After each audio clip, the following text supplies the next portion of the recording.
It is Talking Reds, Neil Atkinson and Paul Cope, and we're down here in this studio being shot on that camera because right now behind us our preview show is happening for later on because we're just trying to get ahead today and get things sort of boxed off. We're sorry about that. So we're a little bit different for equipment. We're buying a new camera, by the way. I'll just let you know, loads of admin, but I'm just letting you know up front so we're all part of the same conversation here. I like it in this space though. I like the red behind. Yeah, do you? Yeah. I think it looks good, doesn't it? It does. That was the point. Yeah. We're quite hard on making it look all right and putting stuff like that there. So I loved winding Neil up about because I was involved fairly early doors as a contributor, wasn't I? Yeah. And how far they've come. They've changed. Have we changed? Yeah. You used to be all right, you're all pricks now. Well, you can say that, but we've literally only got the other cameras in there, but I'm doing that here, so, we haven't changed that much. No. So they haven't changed in terms of organisation. Anyway, the Reds are...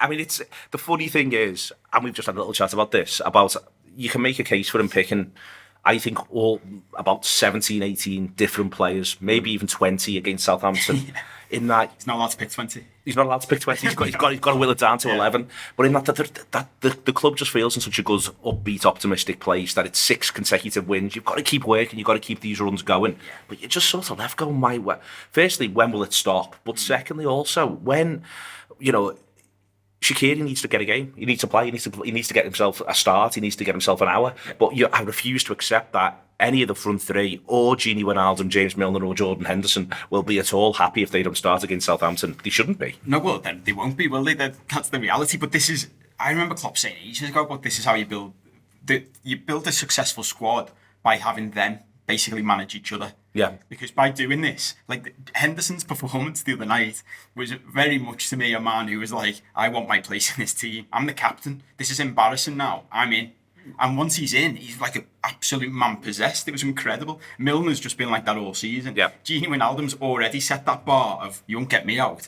And then, as you say, you've got these lads you've basically paid 90 million quid on, 100 million quid on, who aren't in that team. Yeah. And we're all like, God, they would just be PSG. Those lads didn't play. Well, Naby Keita literally doesn't get on. Yeah. And Naby Keita's probably watching this going, these Anfield nights everyone's told me about. It's good. It's a good crowd, this. I'm glad to be part of it. This, yeah. It's a crazy situation, but it's where we are, and I think that is the most exciting thing, and it's the reality of the squad. I still think, you can make an argument with one light, but the flip side of that is, again, if you're Daniel Sturridge, you now know this fella will trust me. That this fella will trust me this season. If I keep doing everything I've been doing for him in training, if I keep doing what I'm doing when I get either chances off the bench or me start, I can trust this fella, and this fella trusts me, and that's a lovely, wonderful place to be in. That everyone can have that sort of harmonious thing, and you get the impression that spreads throughout the other squad members who haven't been used. They can have the idea of, we're in as part of something here. Yeah, I think if you ask Klopp, he'd probably say he's made up to have this problem, because it's very rare a manager gets this problem, and it'll end sooner or later. It always does. Injuries will come around, and that's what you'll be saying to loss of form for 2 or 3. Yeah, exactly. And that's where everyone does end up getting their chance, and that's where he will be saying to everyone, just be patient. You're part of it. And you mentioned on the review this week, which was great, about Shaqiri and what they're buying into, and Sturridge and him both having a similar experience of being at Stoke and West Brom. And I think there's more of that feel of this squad now, where there's loads of them thinking, well, we can win trophies here. Yeah. I can stay here and win a Premier League, potentially. Yeah. And I might be a squad player in inverted commas, but I'm all right with that, broadly speaking, as long as I get enough games that I feel a part of it. Shaqiri the other night, bearing in mind, Neil and I talked a lot about Shaqiri before he signed. I've loved him since he's come in. That he's the epitome of what I think substitutes should be. Yeah. When they come on, is that I used to get really annoyed with Divock Origi, that he'd come on and sort of stroll around the pitch. And I'm like, mate, you could throw me O'Neill on for 20 minutes and we'll just do shuttles. That's all we'll do. Sprint. Don't stop. Yeah. You should leave the pitch after 20 minutes, knackered. When you're on, it should be a hit session. That's it. And that's what Shaqiri does. Shaqiri comes on going, what I'm going to do here for you lads is I'm going to score a goal, I'm going to assist, I'm going to chase them down, I'm going to run. He was even getting the crowd going. Yeah. Which I thought, when I saw him doing that on our side, I was like, you'll do for me, lad. I thought there was a massive part of that. The other one, as part of this, the thing that occurred to me in a really weird way the other night was, it's partially because, so for instance, at the minute there's, and by the way, do check it out, Bruce Grobbelaar's book's coming out onto Cooper, and do check it out. They had the launch of it last night. And in the past, and I was reminded of this, Vladimir Šmicer does the 5 times events. And I think that Vladimir Šmicer was a really good player. He was a really good player. He was a good player at Lons, and then he comes to Liverpool. He was a good player for us. Yeah. But Vladimir Šmicer scored in the European Cup final. Now, Vladimir Šmita has this thing that he stuck the ball in the back of the net when Liverpool won the European Cup with that night in Istanbul.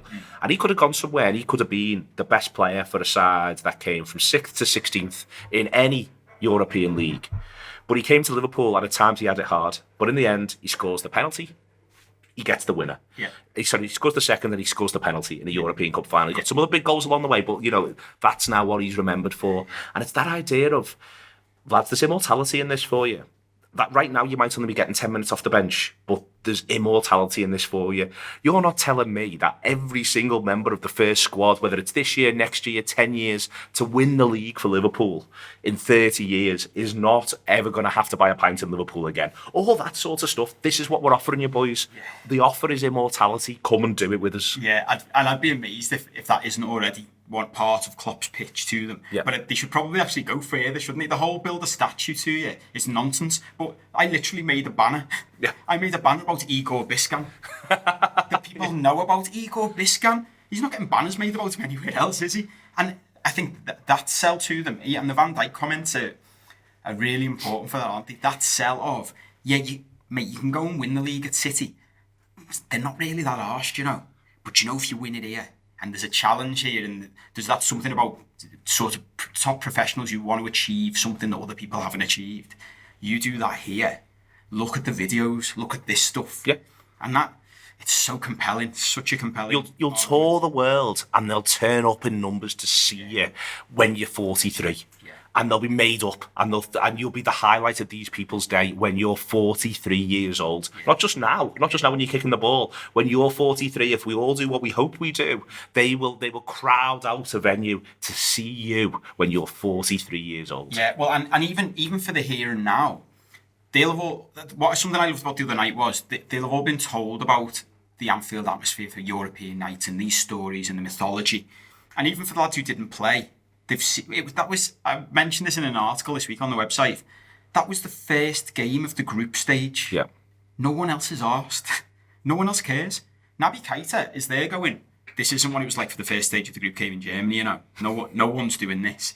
And then the next night, and this is something I love about talking about footballers is, they're just like us as well. They're watching Man City the next night. Yeah. And they're all in their WhatsApp group saying, looks shit there, doesn't it? Doesn't that look shit? Like, what a shit place to play footy. They're all boss. Pep Guardiola's boss. Those players are brilliant. It's better here. I think that's a massive part of it. Van Dijk said, I want to win things. I want to create memories here. Create memories here, I love, and write history with all these boys. Again, all these boys is fantastic. You need to have ambitions with the size of this club, the people and the history of the club. We want to try and win everything. What a message that is. What a first part of Talking Reds this has been. I went to Heritage before the game on Tuesday night. Let's find out about it. Daisy's Talking Reds are now brought to you by Heritage, which is a bar and restaurant on Castle Street right here in the heart of Liverpool. So if you're in town for the game or you live in Liverpool and you're looking for somewhere really good and new to eat, we could heartily recommend Heritage. Get down there. Alex and Antonia will look after you. Hello, we're Heritage Restaurant and Bar on Castle Street.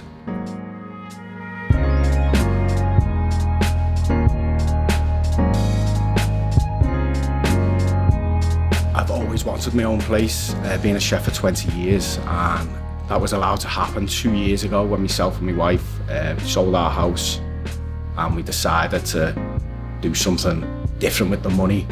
We opened 1st of Feb, and yeah, it's going great.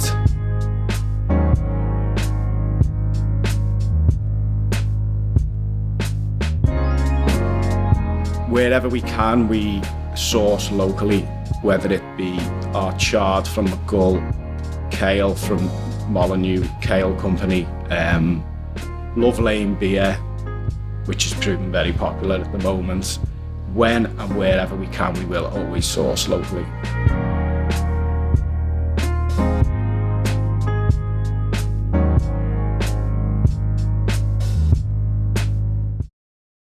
The food and heritage is absolutely fantastic. Beforehand, I had things I struggle to describe. Go on, I like that. The limits of your own sort of knowledge of what it is that you're eating. You just know it's lovely. Yeah. I had some fantastic cauliflower, some unbelievable cabbage, and the other thing that I've sort of loved with all of Liverpool's food boom, but going to places like Heritage is the sort of stuff your mum had to bribe and force down your neck. It now comes and they lash it on the table, and you're like, best thing I've had all year. This is Yeah, phenomenal work. yeah. It's almost as though the food stuff itself was always fine. I wonder if this is a time. I'm obsessed with time of life thing at the moment. Like most of my mates are sort of mid to late 30s now. And we're all going through these different things of I love eating stuff that I don't know what it is. Yeah. And when I was a kid, that was very much not me. Like, Was it off the agenda?